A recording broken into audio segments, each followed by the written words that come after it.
والسلام على أشرف الأنبياء والمرسلين سيدنا محمد وعلى آله وصحبه أجمعين.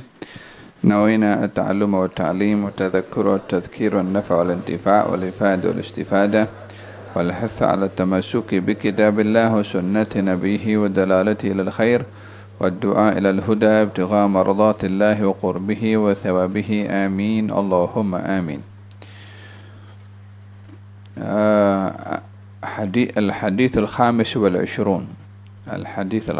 والعشرون التنافس في الخير وفضل الذكر. Bersaing di dalam kebaikan dan keutamaan dalam berzikir. An Abi Dzar radhiyallahu anhu aidan anna nasan min ashabi Rasulillah sallallahu alaihi wa sallam qalu lin nabiy sallallahu alaihi wa alihi wasallam. Abu Dzar meriwayatkan bahwasanya nasan yakni segolongan manusia min ashabi Rasulillah daripada sahabat-sahabat Rasulullah. Sahabat artinya adalah seseorang yang beriman kepada Rasulullah, baik laki-laki atau perempuan, di zaman Rasulullah, melihat Rasulullah, dan meninggal dunia dalam keadaan iman. Itu definisi sahabat, yaitu yang beriman kepada Rasulullah. Bila hidup di zaman Rasulullah tidak beriman kepada Rasulullah, walaupun satu zaman, walaupun melihat, tetapi karena tidak beriman, maka bukan dikatakan sahabat Rasulullah. Jika beriman kepada Rasulullah SAW, syarat yang kedua, yakni kepada sahabat itu dinamakan sahabat, adalah melihat kepada Rasulullah. Bila ada orang yang beriman kepada Rasulullah tetapi tidak melihat kepada Rasulullah, seperti kita semua beriman kepada Nabi tapi tidak melihat Rasulullah, maksudnya tidak melihat di masa hidupnya Rasulullah, tidak melihat di zamannya Rasulullah. Mungkin ada orang melihat Rasulullah dalam mimpinya, tapi ini merujuk kepada melihat tubuh badan baginda Rasulullah di zamannya Rasulullah. Maka syarat yang kedua kepada sahabat ini adalah beriman dan melihat, berjumpa walaupun hanya sekali.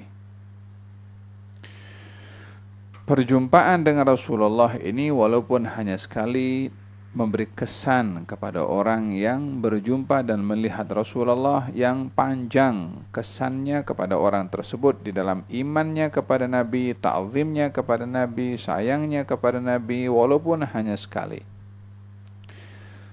Orang itu kalau ingin tahu temannya, dia perlu bersahabat lama. Tapi kalau dengan Rasulullah walaupun hanya sekali, sahabat itu kesannya itu begitu dalam dan berpanjangan, walaupun hanya sekali jumpa dengan baginda Rasulullah.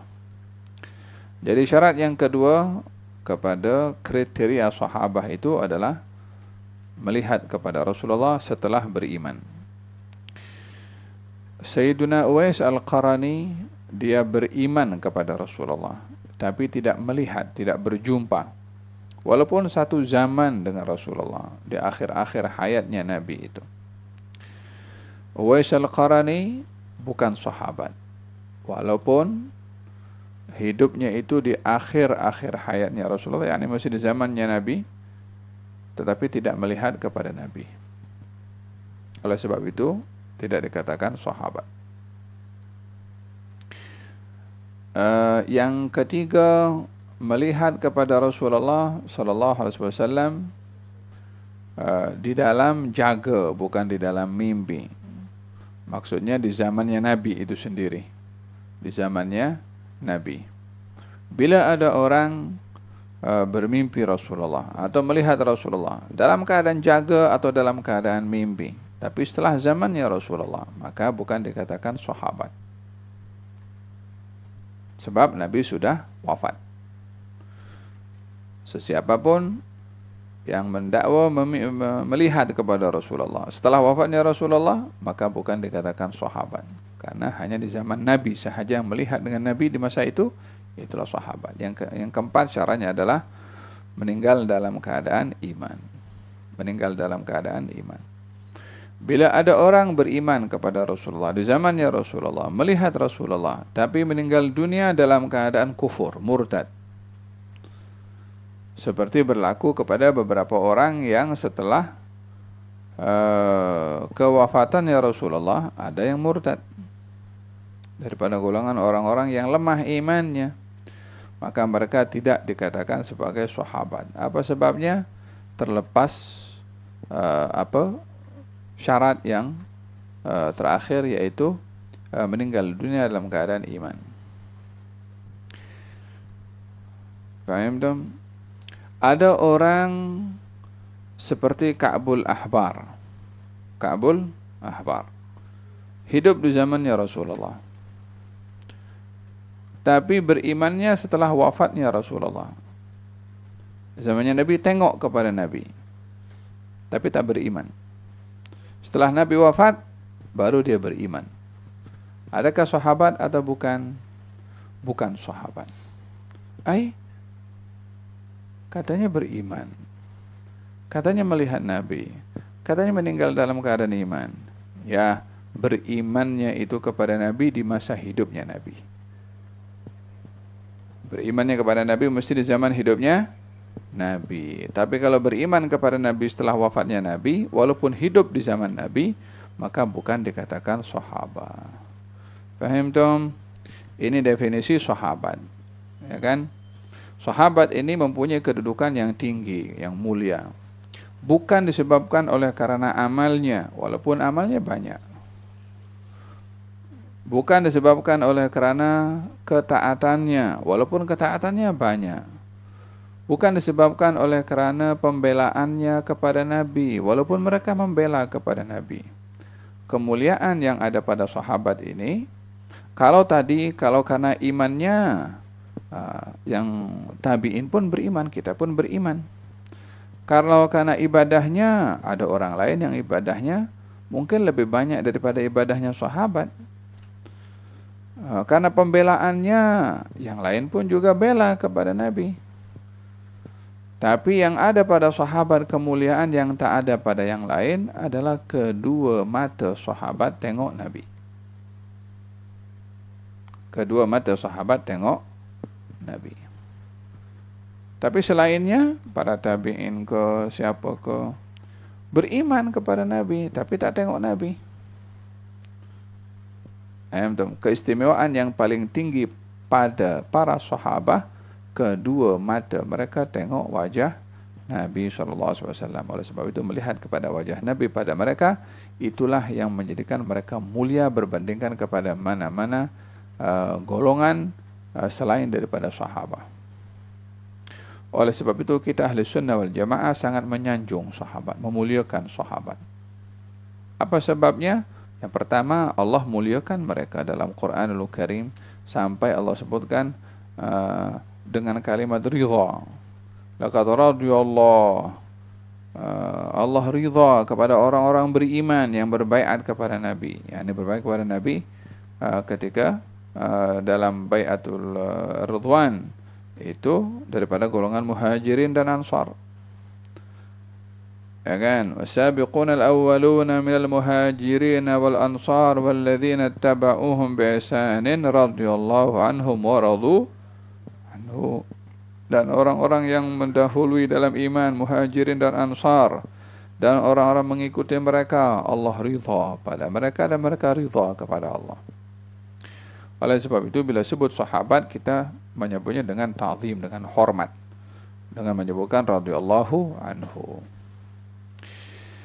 Fahimtum? Ahli sunnah wal jamaah memuliakan sahabat. Seperti mana ahli sunnah wal jamaah juga memuliakan ahlul bait, ahli keluarga Nabi. Ahli keluarga Nabi itu ada yang sahabat, ada yang bukan sahabat. Ahli keluarga Nabi Ada yang sahabat, ada yang bukan sahabat. Sayyidina Ali, dia ahli keluarga Nabi dan juga sahabat Nabi. Sahabatnya beriman kepada Nabi, di zamannya Nabi, melihat kepada Nabi, meninggal dalam keadaan iman. Maka kriteria itu menunjukkan kriteria sahabat. Tapi kerabat, dia cousin dengan Nabi. Paham dong? Ada hubungan kekeluargaan dengan baginda Rasulullah SAW. Siti Fatimah, sahabat atau bukan? Sahabat juga, beriman kepada Nabi, di zaman kepada Nabi, melihat kepada Nabi, tapi dia juga ahli keluarga Nabi, kerabat Nabi. Apa hubungannya? Anak perempuan Nabi SAW. Maka dia juga sebagai sahabat dan juga sebagai ahlul bait. Demikian juga Al-Hasan dan Husain, sahabat dan juga ahlul bait. Maka dengan demikian menyebut nama-nama mereka sahabat dan ahlul bait dimuliakan disebabkan oleh kerana hubungan mereka dengan Nabi SAW. Sahabat tu sebab kenapa awalnya saya katakan dia mulia daripada yang lain? Karena kedua matanya tengok Nabi. Kalau ada orang lain selain sahabat, amalnya lebih banyak dari sahabat, ibadahnya lebih banyak daripada sahabat, sedekahnya lebih banyak daripada sahabat, tapi tetap tidak boleh menyamai kemuliaan sahabat. Apa sebab? Sebab sahabat matanya tengok Nabi. Yang lain walaupun banyak amal, tapi mata mereka tak tengok Nabi. Walihada kata baginda Rasulullah, kamu jangan rendahkan sahabat-sahabat saya. Kalau salah seorang daripada kamu itu bersedekah sebanyak gunung Uhud, tak sama dengan sedekah mereka walaupun hanya satu cupak atau satu genggam. Demikian Nabi mengatakan kemuliaan sahabat. Faham dong? Ada daripada ahli keluarga Nabi yang bukan sahabat, tapi dia keluarga Nabi, yaitu keturunan Nabi Muhammad SAW. Seperti anak-anak Sayyidina Hasan, anak-anak Sayyidina Husain. Hasan dan Husainnya sahabat. Anak-anaknya karena tak jumpa dengan Nabi bukan sahabat, tapi dia termasuk zuriyah Nabi Muhammad SAW. Nabi berpesan kepada Jabir, nanti kalau kamu jumpa dengan anakku Ali Zainal Abidin, kalau tidak salah saya, sampaikan salam saya kepadanya. Ali Zainal Abidin bin Husain bin Ali bin Abi Thalib. Maka Sayyidina Jabir ini Sayyidina Ali atau Sayyidina Muhammad al-Baqir.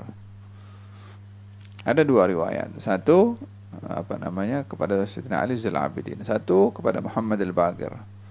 Akan lahir daripada keturunanku seorang yang luas ilmunya. Kalau kamu jumpa dengan dia, maka sampaikan salam aku kepadanya.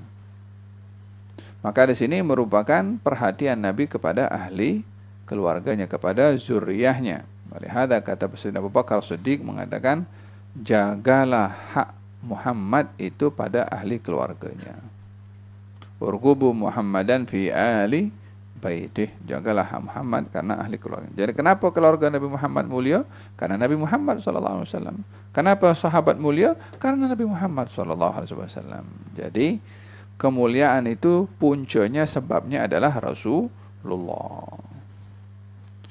Faham dong?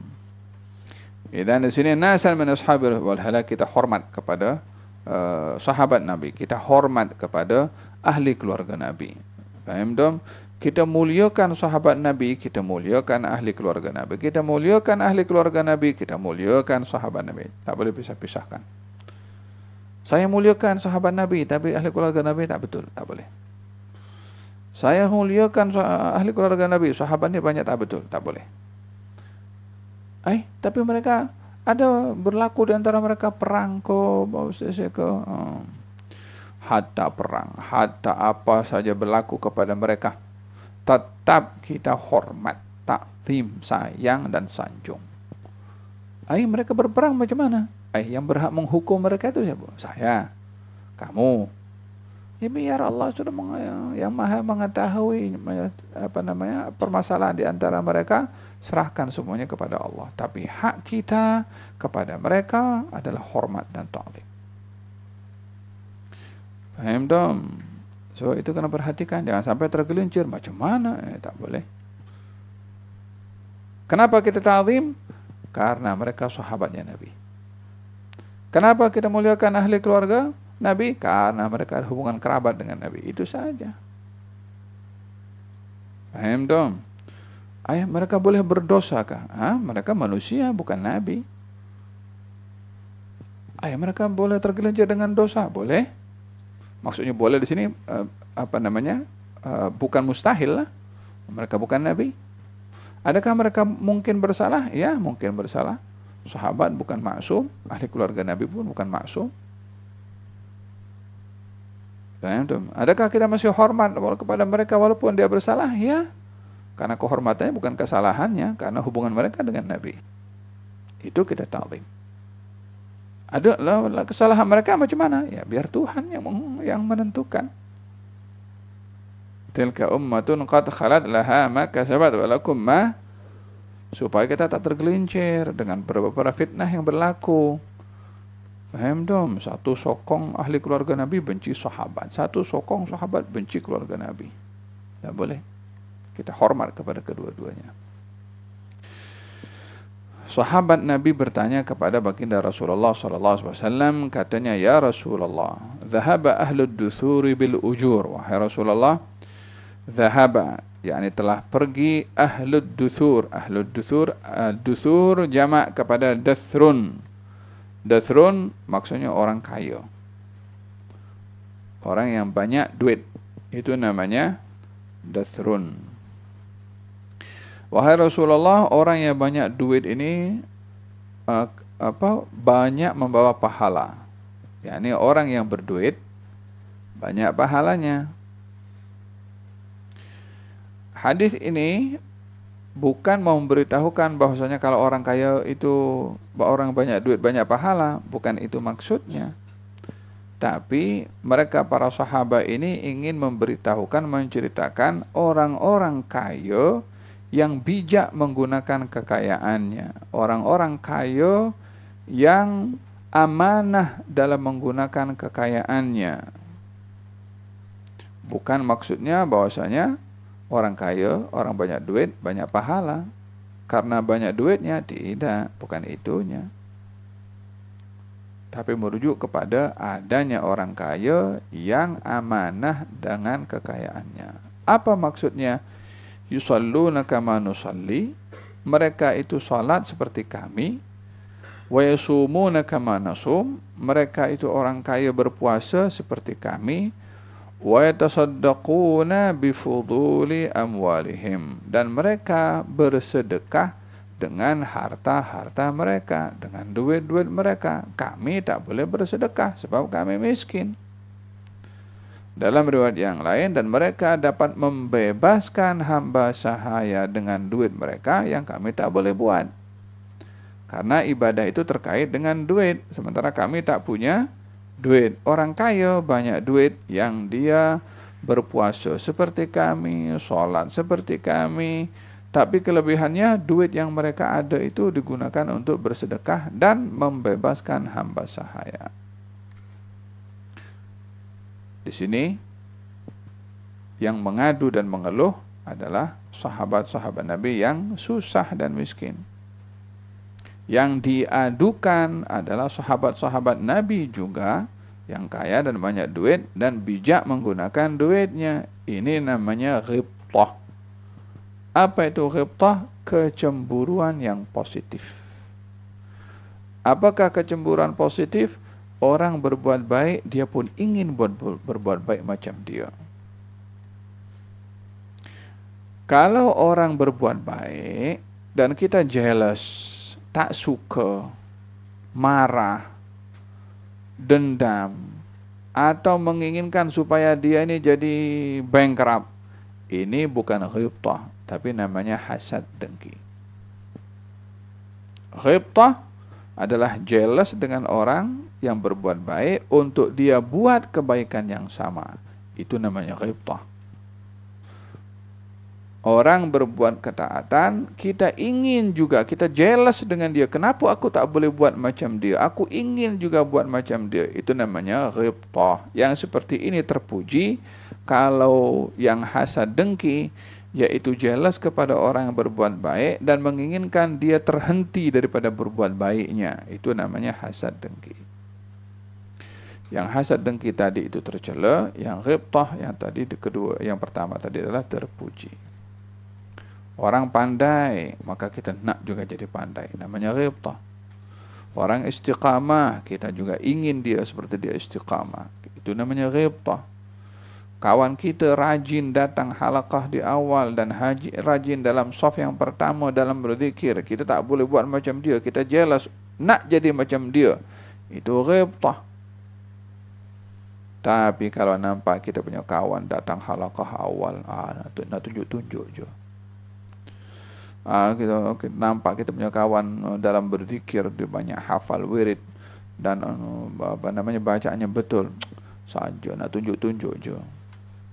Nampak kita punya kawan datang shaf yang pertama dalam sembahyang fardu, kita pun tak senang hati, harap-harap dia tidur telajak. Itu namanya hasad dengki. Faham tu? So jangan ada, ini penyakit yang paling berbahaya, hasad dengki. Kalau ghibtah, jadikan orang yang lebih baik daripada kita jadi acuan kita nak jadi macam dia juga. Itu namanya kecemburuan yang terpuji. Faham tu? Ini sahabat Nabi jealous dengan yang lain, tapi jealousnya jealous yang terpuji tadi, ghibtah. Ini kan dalam beramal kita diperintahkan untuk bersaing, ya kan? Fastabiqul khairat, berlomba-lombalah kamu dalam kebaikan. Faham tu? Jadi dalam hal ini kita ni diuji, kalau melihat orang lebih baik, kita jangan cemburu, kita tak boleh geram, kita tak boleh merasa merasa hina dengan kemajuan dan kepandaian yang ada pada orang lain. Sebagian orang itu kan dia akan merasa seronok kalau sama-sama punya kekurangan. Artinya kekurangan yang ada pada dirinya bila dikongsi oleh orang lain, dia akan seronok dan menjadi sebab untuk dia terus melakukan kekurangan itu karena semua orang buat macam tu. Sehingga kalau ada orang lebih rajin dari dia, ini jadi penghalang bagi aku untuk buat benda tak betul. Ini apa hal dia ni datang awal selalu, sampai kita kena marah pasal datang lewat. Yang datang awal pula salah. Yang salah awak datang lambat. Yang datang awal pula kena marah. Awak kalau datang jangan awal-awal, bagi lambat sikit, supaya kita tak kena marah. Itu apa itu? Faham tu? Coba kalau di tempat tu yang datang awal dibagi duit 500 ringgit contohnya. Kemudian ada orang datang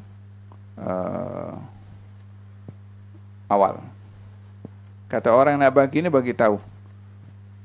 Kalau lewat tak dapat.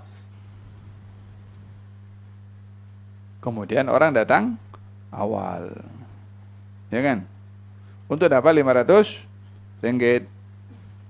Ada seorang daripada mereka itu datang lewat. Begitu kepada datang awal. Kenapa kamu datang awal? Pasal kamu datang awal aku tak dapat duit. Datanglah lewat, supaya sama-sama tak dapat. Kira-kira nasihat ini perlu didengar atau perlu tak dipedulikan? Ini bukan nasihat ini. Yang salah awak datang lewat tak dapat. Kenapa yang dapat awak jadi jealous? Karena patutnya datang awal seperti dengan yang lain. Ini at-tanafus fil khairat. Bersaing di dalam kebaikan perlu untuk kita galakkan sama kita. Tengok orang lain yang lebih maju untuk kita maju seperti dia.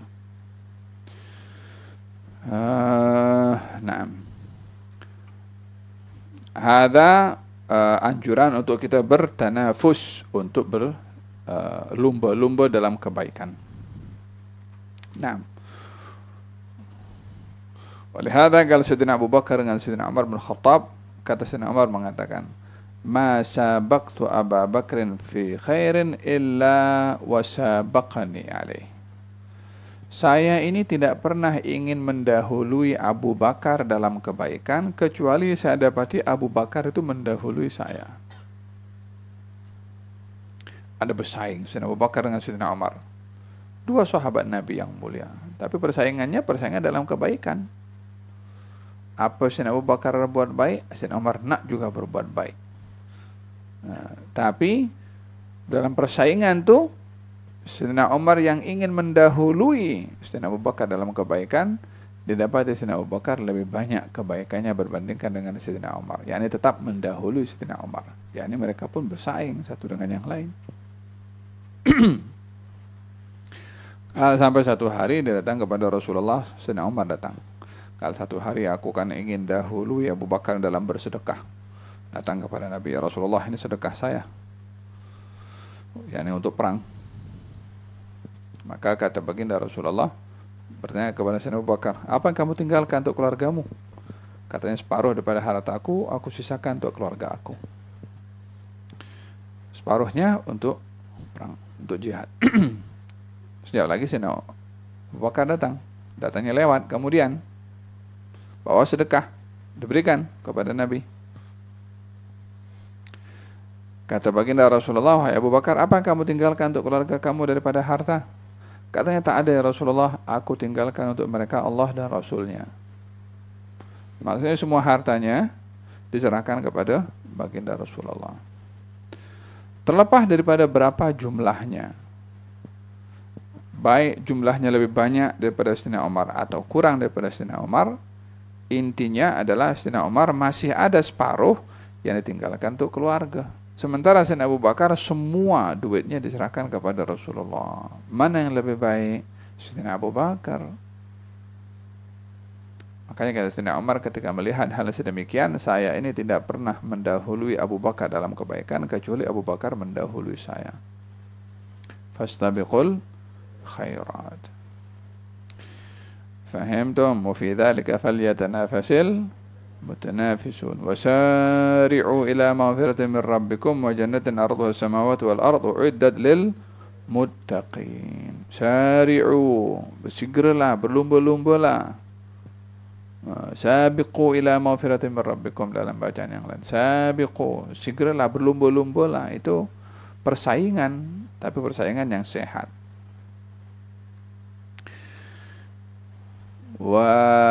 Hadis ini berbicara tentang perkara yang kedua adalah orang yang diduga oleh Allah Subhanahu wa taala dengan dua keadaan. Ada orang itu diduga dengan tak punya harta. Ada orang diduga dengan punya harta. Ada orang diduga tak punya duit. Sehingga hidupnya susah. Hidupnya pas-pasan, cukup-cukup je, cukup-cukup makan istilahnya. Mungkin kalau ada kereta itu pun mungkin kereta biasa saja, mungkin kereta Proton Saga yang lama itu kan. Mungkin tak ada airconnya atau second hand. Mungkin kereta, mungkin bicycle motosikal pun second hand. Susah. Ada orang diduga banyak duitnya. Banyak sahamnya, banyak kilangnya, punya helikopter, punya private jet, punya saham banyak, ya kan? Mana secara mata kasar orang miskin kata orang kaya ni senang lah. Dia nak apa dia dapat. Dengan apa saja dia boleh dapat. Nak pergi melancong kata orang miskin. Faham tak? Orang kaya yang sudah diberi kekayaan, lihat orang kaya yang lain, yang lebih kaya daripada dia. Kata orang kaya ini tadi orang yang miskin, melihat kepada orang yang lebih kaya daripada dia. Tapi kekayaannya ini, yang kedua ini, mungkin keretanya, kereta lebih bagus sedikit lah. Kan keretanya baru, rumahnya rumah teras atau ada halamannya, ya kan? Yang kedua ini lihat yang lebih tinggi lagi, yang punya helikopter, yang punya private jet, Kata yang nomor dua mengatakan, sedap lah orang kaya itu. Dia boleh kemana-mana naik helikopter pergi sendiri. Dan naik private jet pergi sendiri. Berarti yang kedua tadi, melihat dirinya miskin berbandingkan kepada yang lebih kaya. Yang pertama tadi, melihat miskin karena melihat kepada yang nomor dua.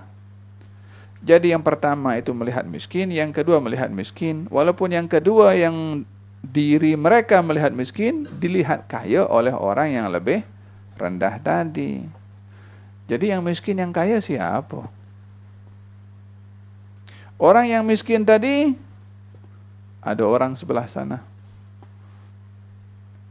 yang nak makan satu hari mungkin hanya sekali. Yang tadi yang pas-pasan cukup-cukup ini, makan satu hari 3 kali.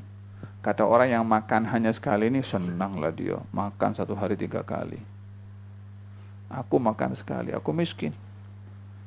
Jadi yang pertama mengadu miskin, yang kedua mengadu miskin, yang ketiga mengadu miskin, yang keempat pun kalau tengok yang lebih kaya lagi pun akan mengadu miskin. Jadi semuanya miskin. Siapa yang kaya? Yang kaya yang adalah merasa cukup dengan apa yang Allah kasih, walaupun hanya makan sehari 1 kali. Itu yang kaya. Kaya bukan diukur dengan duit. Karena orang pun masih kadang-kadang udah banyak duitnya, masih tetap cari duit juga, masih banyak lakan lagi.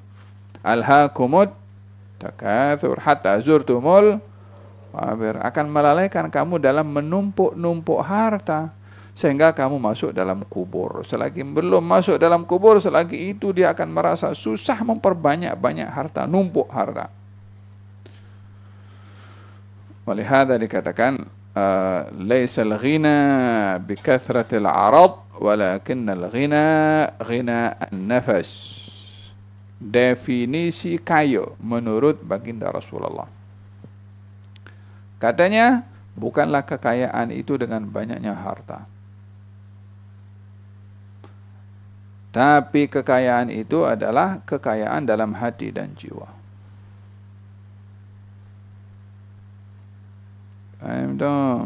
Itu orang kaya. Jadi kalau ada orang dia sudah ada barang, kereta ke, rumah ke, nampak kereta kawan sebelah beli kereta baru. Hai, sedap lah bawa punya kereta ini. Oh, dia punya seat ini kan lembut lah ini. Hai, dia punya suara ini kan, ini apa namanya? Apa itu namanya? La ilaha illallah Muhammadur Rasulullah. Laju ini spot. Spot. Dia tak puas hati dengan dia punya kereta. Dia beli kereta satu lagi. Jual yang lama, beli yang baru. Dah pakai sebulan, 2 bulan. Dah lama-lama macam biasa lagi. Tengok kereta kawan yang lain lagi. Wih, ini panjang kereta nih. Aku punya pendek, tak cukup nih. Kaki aku macam tak kena lah. Bunyinya kurang kuat ini supaya lebih laju macam tu. Tukar dengan kereta orang. Dah dapat kereta yang ketiga. Lepas tu masih ada komplain lagi. Ini kurang tinggi lah. Sekali mengadu pasal tayar, sekali mengadu pasal kursi, sekali mengadu pasal aircon, sekali mengadu pasal, dia tak ada puas dengan apapun yang dia punya. Apa sebab? Dia mengukur apa yang dia punya dengan orang lain punya. Orang yang punya sifat seperti itu miskin, hatta punya 100 kilang. Kalau punya 100 kilang kereta tetap dia miskin. Apa sebabnya? Tidak puas dengan apa yang dia punya. Siapa orang yang kaya? Orang yang dia puas dengan apa yang dia punya. Selagi dia mengukur apa yang dia punya dengan apa yang orang lain punya, handphone. Sekarang ini sudah S berapa? S 25 ke 24 ke apa? 12 kan. Yang punya apa namanya itu? Yang kelas-kelas itulah pokoknya kan. Oh, ini yang 9 10 sudah keluar dah. Oh, beli yang 10, keluar yang 11. Jual yang 10, ambil yang 11. Dah lama berlalu, muncul yang 12. Kita tak ikut zaman. Jual yang 11, ambil yang 12. Ambil 12. Beberapa bulan kemudian muncul yang 13. Ketinggalan zaman ini. Ambil yang 13. Sampai bila? Sampai bila?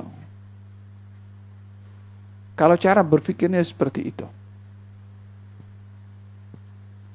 Faham dong? Oleh sebab itu, kekayaan hanya terletak dalam hati dan jiwa.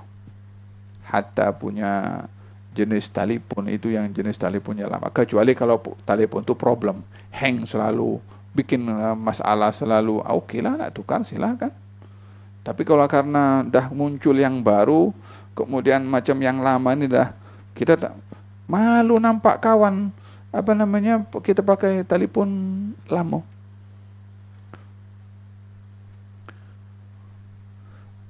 Coba, ambil telepon lama dengan telepon baru.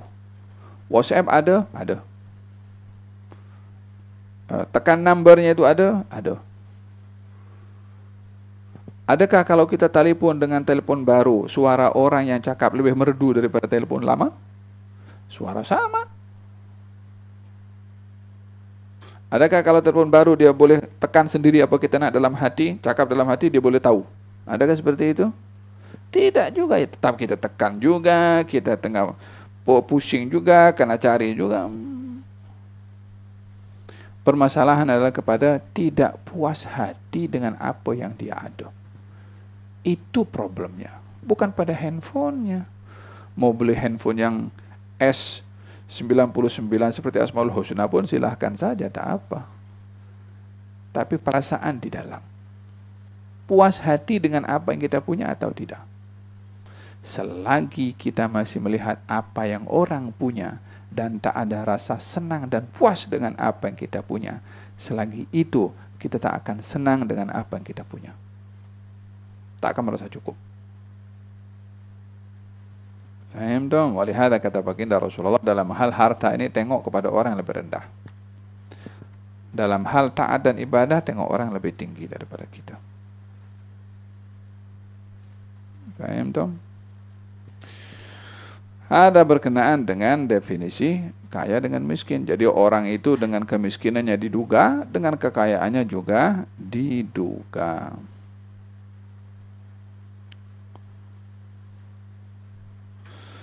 Kemudian kata sahabat yang mengatakan, ya Rasulullah, orang kaya ini banyak pahala, tidak seperti kami kurang pahala. Sebab mereka berpuasa sama seperti kami, bersolat pun sama, tapi kelebihan mereka bersedekah dengan harta dan membebaskan hamba sahaya dengan harta mereka. Yakni berbicara tentang ibadah yang ibadah itu melepasi orang dengan ibadah untuk diri sendiri. Ya kan? Lebih baik ibadah yang lebih dikongsi faedahnya oleh orang lain. Saya berzikir, siapa yang dapat pahala? Saya. Tapi saya bersedekah. Siapa yang diuntungkan? Saya dan orang itu. Dengan sedekah yang saya kasih, dia boleh makan. Dengan sedekah yang saya kasih, dia boleh bagi nafkah kepada keluarganya. Dengan begitu, sedekah ini manfaatnya, faedahnya lebih luas berbandingkan kepada ibadah yang zikir atau doa yang saya sendiri yang dapat. Orang lain tidak. Ini namanya al-ibadah al-muta'addiyah, ibadah yang faedahnya meluas, bukan diri sendiri saja. Jadi ibadah ini ada ibadah fardiyah, ibadah sendiri yang kita saja dapat, seperti salat sunnah, qiyamul lail, zikir, Quran. Ada ibadah yang sifatnya muta'addi. Ibadah muta'addi ini adalah ibadah yang manfaatnya dikongsi oleh orang lain juga, seperti sedekah, tolong orang. Itu bahagian daripada ibadah yang meluas. Itu yang ibadah yang dikongsi oleh diri sendiri dan orang lain lebih baik daripada ibadah yang hanya dikongsi oleh diri sendiri. Buktinya adalah sabda Nabi SAW ketika Nabi pergi ke masjid, nampak dua halaqah. Satu berzikir dan berdoa, yang satu mengajarkan ilmu. Kata Nabi, dua majelis ini baik, tapi ini majelis ilmu lebih baik. Apa sebabnya? Karena orang berzikir dan berdoa tadi minta kepada Allah, kalau dikasih dia dapat. Tapi orang mengajar ilmu, yang mengajar dapat pahala, yang belajar dapat pahala dan juga dapat ilmu. Maka manfaatnya lebih meluas. Maka Nabi SAW ingin menghibur orang-orang miskin tadi yang datang bertanya. yakni si miskin ini mereka ingin dapat pahala juga. Maka Nabi bersabda, awalaysa qad ja'alallahu lakum ma tasaddaqun. Perhatikan lafadznya tasaddaqun, ada sabdu di pada sad, jangan dibaca tasaddaqun, tasaddaqun. Faham dong? Sama dengan baca Allahumma la mani'a lima a'taita wa la mu'tiya lima mana'ta wa la radda. Bukan dibaca wala radda, radda. Panjang, ada alif di situ. Awalaysa qad ja'alallahu lakum ma tasaddaqun. Bukankah Allah menjadikan untuk kamu wahai orang-orang miskin amalan yang kamu boleh bersedekah dengannya? Itu dalam Quran Allah Subhanahu wa taala bercerita tentang Qarun. Qarun kalau jalan dia tunjuk dia punya harta. Orang-orang miskin kata, andailah kita ini punya harta seperti Qarun. Andailah kita punya harta seperti Qarun. Maka Allah tenggelamkan Qarun itu dengan dengan kekayaannya sekali, ditelan oleh bumi. Disaksikan oleh orang-orang miskin tadi. Kata orang miskin itu, aku tak nak macam Qarun. Tadi katanya nak macam Qarun, punya harta.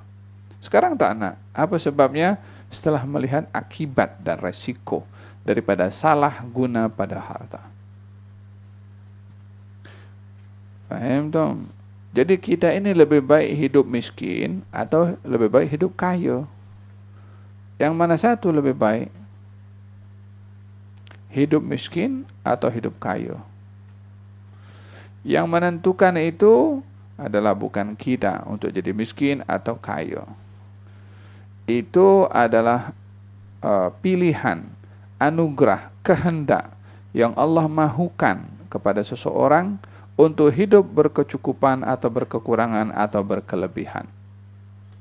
Bila hidup dalam keadaan berlebihan diberi harta, jadilah orang yang berharta, yang beriman, yang bijak menggunakan hartanya seperti mana sahabat Nabi ini yang menggunakan hartanya untuk bersedekah dan membebaskan hamba sahaya.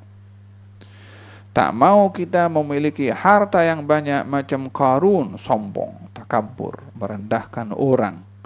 Untuk apa harta banyak kalau pada akhirnya yang membinasakan kita itu adalah harta itu sendiri. Kalau orang itu diduga oleh Allah Subhanahu wa taala dengan miskin dan cukup, ya sudah, kita sabar dan terima, akui, redha dengan apa yang Allah sudah berikan. Toh pada akhirnya orang kaya mati, orang miskin pun mati. Orang kaya diduga oleh Allah dengan kekayaannya dan kesyukurannya, orang miskin diduga oleh Allah dengan kemiskinannya dan juga kesabarannya. Siapa yang lebih baik? Yang berjaya ketika diduga. Tak kira orang kaya, tak kira orang miskin. Paham tuh? Hati-hati dalam kita menilai. Kita punya hidup ini, aku apa nak jadi kalau masa depan nak jadi apa? Nak jadi orang kaya. Kalau jadi kaya dia masuk surga terus kah? Nak jadi kaya yang bersedekah, nak jadi orang kaya yang bantu orang, nak jadi orang kaya yang mengeluarkan zakat, nak jadikan orang kaya, tapi kekayaan bukan tujuan, wasilah. Tujuannya tolong orang, itu tujuan. Kalau nak jadi kaya saja, macam itu. Ada seorang itu kan datang kepada Nabi, ya Rasulullah, doakan aku jadi orang kaya, katanya. Kata Nabi, qalilun tashkuruhu khairum min kathirin la tutiquh. Hidup cukup kamu dengan sedikit merasa cukup lebih baik daripada kamu banyak harta tapi kamu tak mampu nak tunaikan. Dia tak mau dengar. Ya Rasulullah, akan aku jadi orang kaya. Aku kalau jadi orang kaya, aku nak bersedekah gini.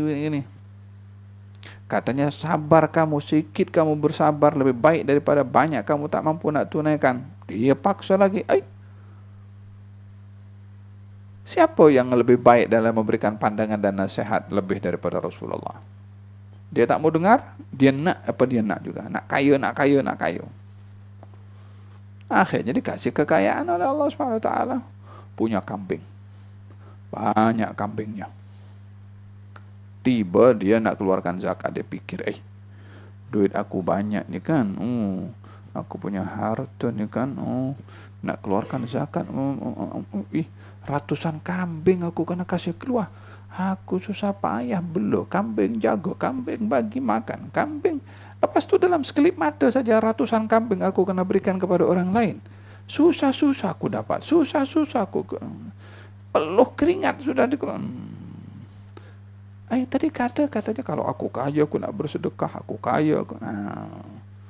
Realitinya ketika dia banyak duit, dia tak ingat apa yang dia kata dulu. Apa sebabnya? Buta dengan kekayaan, rakus kepada harta. Dia tak keluarkan, dia tak tunaikan janjinya. Zakatnya tak keluarkan, sedekahnya tak keluarkan. Apa barakahnya kepada harta seperti itu? Faham dong? Itu dalam Quran, inna balawnahum kama balawna ashabal jannati id aqsamu la yasrimunnaha musbihin wa la yastathnun fatafa 'alayha ta'ifun min rabbika wa hum fa asbahat kas-sarim fatanadaw musbihin an ighdu 'ala harthikum in kuntum sarimin fantalaqu wa hum takhafatun alla yadkhulaha al-yawma 'alaykum wa ghadaw 'ala hardin qadirin falamma ra'awha qalu inna bal nahnu mahrumun. Apa sebabnya itu? Kami duga orang punya kebun, banyak buah-buahannya. Ini kata dipikir ini banyak ini kan duit ini apa buah-buahan kalau dijual banyak aku dapat nih. Dia tak pikir zakat, dia tak pikir baik kita jangan sampai orang miskin tahu. Allah itu khalanna hal yawm alaikum miskin. Seorang pun jangan datang orang miskin untuk dapat kita punya duit. Bagaimana? Kita ambil ini buah-buahan malam-malam supaya orang miskin tidur, tak tahu khabar. Kedekut, bakhil dengan harta. Apa yang berlaku? Fatafa 'alaiha ta'ifun min rabbika wa hum naim. Dihantarkan bala oleh Allah, tumbang semua pokok-pokoknya dengan buah-buahannya hancur. Nampak itu semua kalau innalladhalun, kita silap lah ini, bukan jalan sinilah kita pergi kebun kita. Tak percaya tengok keadaan. Paham dong? Kaya kan? Kaya tapi kedekut. Banyak harta, banyak tapi tak tunaikan hak. Akhirnya hartanya dibinasakan. Nasib baik hartanya dibinasakan. Kalau seperti Qarun, dengan Qarunnya sekali dibinasakan oleh Allah. Paham tuh? Itu Ashabul Kahfi, ya kan? Cerita surat Al-Kahfi. Dua orang itu kan. Wa dakhala jannatahu wa huwa zalimun nafsi qala ma adhunnu an tabida hadhihi abada wa ma adhunnu as-sa'ata wa la irudtu ila rabbi la ajidanna khairan minha. Dia sombong masuk, dia tengok hartanya banyak, banyak ini. Sombong, takabur. Apa sebabnya? Harta banyak. Faham dong? Akhirnya dihancurkan oleh Allah Subhanahu wa taala. Wala sedekah. Baru bagainya, andailah aku tak kufur kepada Allah Subhanahu wa taala. Faham dong? Kalau mau jadi orang kaya seperti Sayyidina Abu Bakar Siddiq, bagus. Nak jadi orang kaya seperti Sayyidina Uthman bin Affan, bagus. Nak jadi orang kaya seperti Siti Khadijatul Kubra, bagus, kaya, tapi digunakan pada tempatnya. Faham dong? So, jadi hal ini dugaan yang paling utama kepada seorang, dugaan di dalam hati ini. Kaya itu di dalam, miskin pun juga di dalam. Berapa banyak orang miskin tapi dia kaya hati, berapa banyak orang kaya duit tapi miskin hati. Kata baginda Rasulullah SAW mengatakan, Allah menjadikan untuk kamu amalan yang kamu boleh bersedekah. Apa itu? Fa inna bi kulli tasbihatin sadaqah. Satu tasbih satu sedekah. Wa kullu takbiratin sadaqah. Satu takbir satu sedekah. Kullu tahmidatin sadaqah. Satu tahmid alhamdulillah satu sedekah. Kullu tahlilatin sadaqah. Satu tahlil sedekah. Ini tasbih, tahmid, takbir dan juga tahlil. Artinya orang-orang miskin bila ingin bersedekah untuk mendapatkan pahala sedekah seperti orang kaya, bersedekahlah bukan dengan duit tapi dengan tasbih, tahmid, tahlil dan takbir. Maknanya di sini Nabi memberi ruang kepada fakir miskin untuk bersedekah juga, tapi bukan bersedekah dengan harta, bersedekah dengan zikir. Maka di sini Nabi mengimbangi supaya mereka bersedekah juga, walaupun dengan cara yang berbeza. Ini menunjukkan keutamaan amalan bersedekah. Hatta orang tak punya duit pun juga disuruh juga bersedekah, walaupun cara bersedekahnya berbeza dengan zikir tadi. Lihat dalam Al-Quranul Karim diceritakan oleh Allah Subhanahu wa taala bersedekah itu bukan hanya dalam keadaan kita senang, dalam keadaan susah pun kita dianjurkan alladzina yunfiquna fis sarra'i wad dharra. Orang-orang bertakwa itu sifatnya bersedekah dalam keadaan senang, dalam keadaan susah bersedekah juga. Faham? Hatta idza jaa ahaduhumul mautu fayaqulu rabbi laula akhartani ila ajalin qarib fa asaddaqa wa akum minas salihin. Orang kalau sudah nazak, ya Allah, kembalikan aku ke dunia untuk aku bersedekah. Nah, maka dalam hal ini Nabi memberikan alternatif kepada orang miskin supaya tetap bersedekah dengan tasbih, tahmid, takbir dan juga tahlil. Termasuk wa amrun bil ma'rufi shadaqah. Mengajak orang berbuat baik itu pun sedekah, ajak kawan berbuat kebaikan sedekah. Wa nahyun an munkarin shadaqah.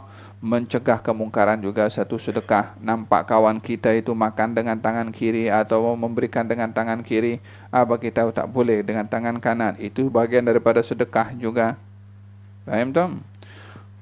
Nampak kawan kita itu malas, kita bagi nasihat kepada dia, bangunlah awal, itu pun bahagian daripada sedekah. Nasihat itu juga bagian daripada wa fi bud'i ahadikum sadaqah, yakni bila orang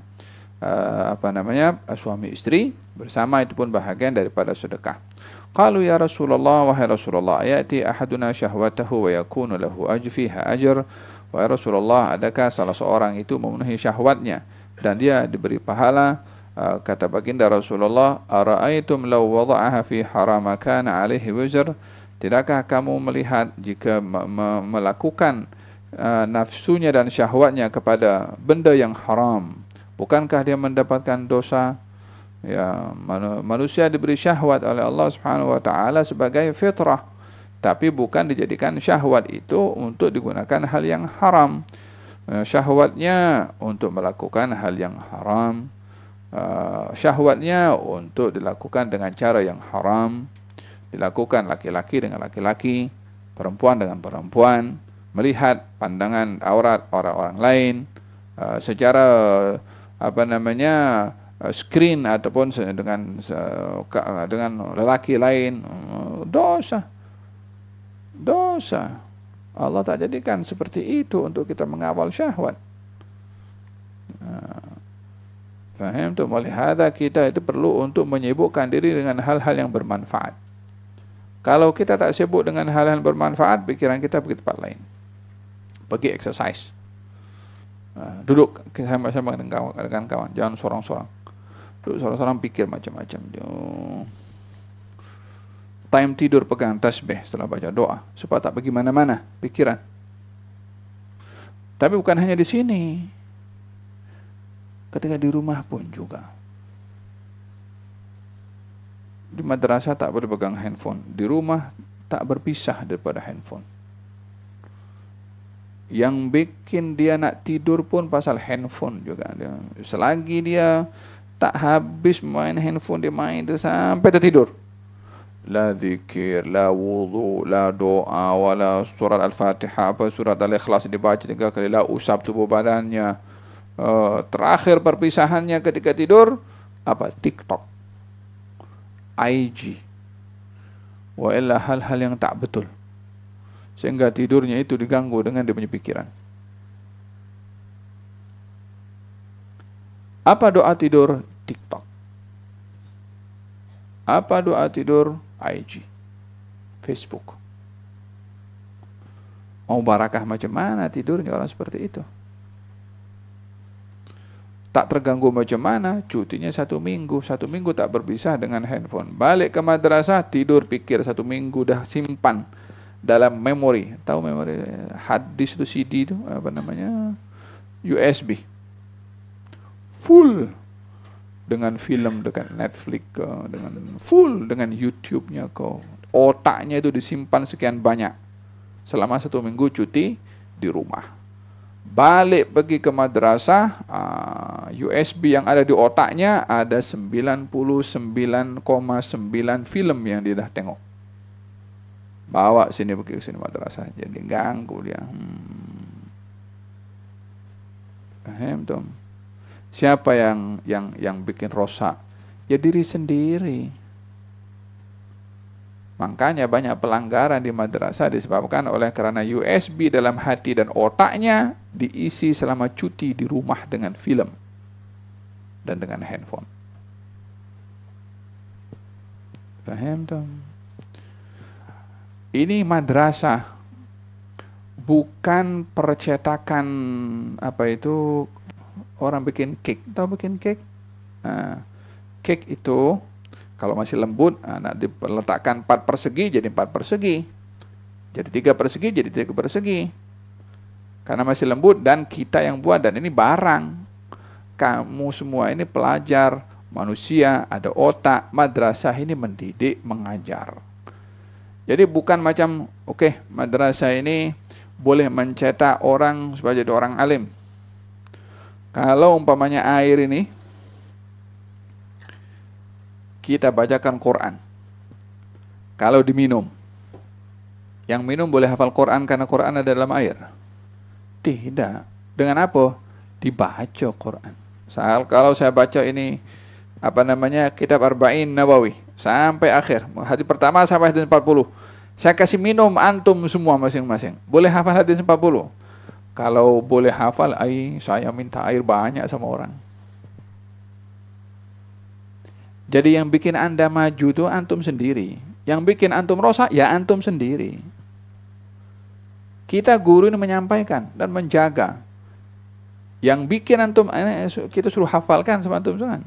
So, ana suruh hafalkan semua. Ada yang menghafal, kalau antum tidak menghafal, sampai hari kiamat tidak hafal. Bukan kalau saya suruh hafalkan, kata-kata saya ini masuk kepada otak antum semua, khalas semuanya jadi hafal. Begitu? Tidak. Kan antum sendiri yang kena berbuat. Faham dong? Jadi yang bikin antum baik, antum sendiri. Yang bikin antum rosak, antum sendiri.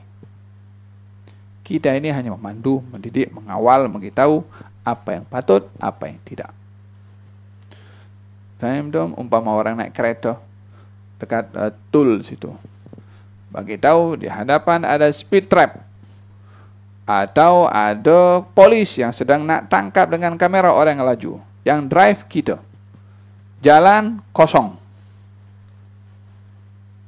kita nak tekan minyak 140, 150, 180, kita punya kereta, kita yang drive, kita yang tekan minyak. Kalau kena tangkap ataupun apa-apa berlaku, siapa yang salah? Yang tekan minyak, bukan polisnya, bukan speed trap-nya. Faham dong? Kata apa namanya? Kata Allah Subhanahu wa taala dalam hadits qudsi, "Innama hiya a'malukum uhsiha lakum." Apa yang kamu buat, aku hanya catat, aku beri pahala. Faman wajada khairan, kalau kamu dapati amal kamu baik, kamu puji kepada Allah. Faman wajada khairan dzalika fala yalumanna illa nafsa. Kalau yang didapati apa namanya? Selain daripada apa yang kamu dapat, kamu kalau bukan yang baik, ya jangan salahkan Allah, salahkan kamu sendiri. Kenapa saya belajar bertahun-tahun tidak pandai-pandai? Kalau belajarnya di madrasah tidur saja tak mutala, nak pandai macam mana? Kepandaian tuh kalau ada bentuk fisikal macam tuh boleh beli, saya beli, saya bagi kepada antum semua biar pandai. Tapi tak boleh dibeli, dia kena diusahakan. Paham tu? Nah. Wa kadzalika idza wada'a fi halal kana lahu ajr. Demikian kalau diletakkan yang halal maka dia pun akan mendapatkan pahala. Wallahu a'lam. Lanjut ya Mas. Allahumma